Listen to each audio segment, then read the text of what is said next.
Quarantona podio, premiazione assoluta al maschile, 100 farfalla, terzo e bronzo per il team Veneto, Niccolò Scataferro.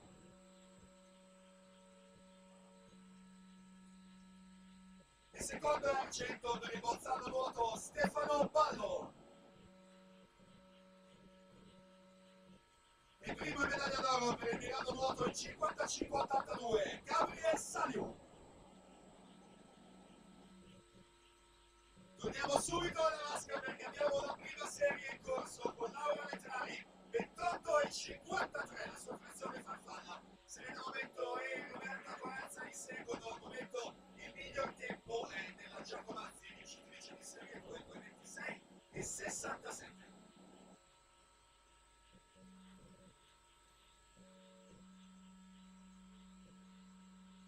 Vediamo la situazione alla virata, da corso si passa alla rana.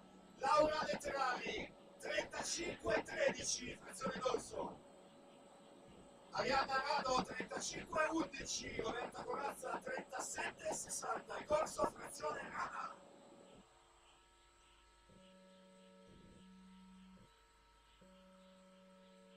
Primato della manifestazione di Sara Ghiartiaffi, risale al 2013, 2,17,36.